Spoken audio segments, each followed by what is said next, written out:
Mercedes Moné against Chris Statlander for the TBS Championship, and I thought this was when the show really escalated in quality because these two came out. They got a lot more time than I thought. 19 minutes and 25 seconds. This one goes, and they immediately are getting after it, and it's Mercedes just drilling her, hits her with a Meteora off of the apron after sending her to the floor, injuring her back, and that would be the primary focus of Mercedes' attack, and turns a power bomb into a neck breaker, and then follows up with a sunset flip power bomb, sending Chris all of this work on her back, then goes for a Meteora.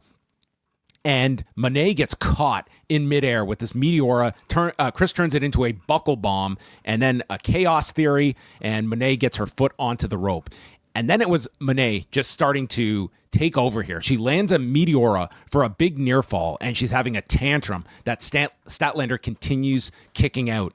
And then it's Statlander turning a tilt-a-whirl backbreaker, following with a discus lariat, and hits the Saturday Night Fever. Now it's Moné that kicks out, and now Statlander is selling her knee. Moné continues to get frustrated, and she goes for the Three Amigos. The crowd is booing this heavily, and leaps off the top, caught again, and it's turned into an F5, another big near fall. Statlander misses with a 450 off the top, and it's Moné going back to the knee, hits a frog splash onto the knee, pair of backstabbers, and then Moné must have been on a high because she felt so confident. She's like, F it.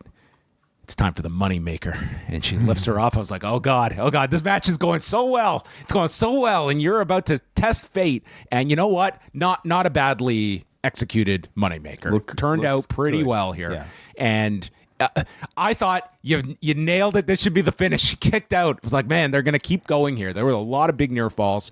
And then we have a closing sequence here where Statlander ends up countering a Magistral Cradle, uses a pump handle to turn it into the tombstone position, but Moné strikes the knee and includes biting the knee, turns it into a Cazadora, and then after sending Chris throat first onto the middle rope, pulls her back, cradling her and catching her in 19 minutes and 25 seconds. And Statlander gets help to the back as she's limping. I thought these two had a great match. I thought this was the best match on the show up until this point. They really did well. I saw some stating they felt this might have been Mercedes' best match in AEW. Mm-hmm. I go back to the Willow Nightingale match at Double or Nothing. Like this was really, really good. And I was not all that surprised. Like Statlander, when she gets her big pay-per-view showcase, she rarely misses. And I thought these two did a great job together. And this was, the first, I would say,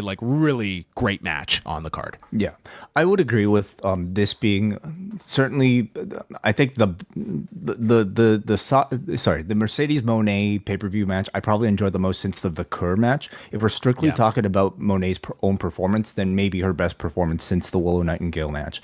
So in contention for being her best AEW match up until this point. To me, this felt like Sasha Banks at her best. It felt like her Bayley matches. It's Moné playing a great heel. It's her delivering lots of very creative counters and innovative sequences. She's clearly a very inspired and creative pro wrestler, but execution doesn't always match up to the design and hasn't for some of the matches that she's had recently. But in this match, to my memory, everything looked pretty perfect. Even the Moneymaker looked really good here. I think she really needed a match like this after some pretty weak performances against Baker and Sheeta on pay-per-view.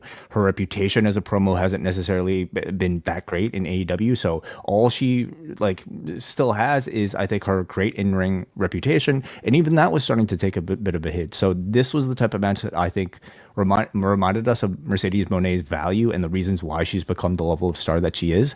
But I think it's an even bigger statement on the consistency of a Chris Statlander. Somebody who let's remember the Willow match that she had recently.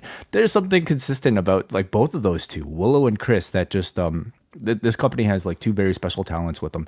But for Chris Statlander to overcome the awful character turn that she was given, born again Chris Statlander, to somehow overcome that to get the type of reaction as a babyface she had in this match is a huge testament to, I think, how good she is in ring. And as a powerhouse, I actually think she's like maybe the best wrestler that they have in the division, next to neck and neck with like a Jamie Hayter. So she was excellent in the match. If you like this video, consider joining our Patreon, the Post Wrestling Cafe. Multiple bonus podcasts every week, ad-free shows, and access to our full archive. Otherwise, a like and subscribe is much appreciated. Thank you for watching.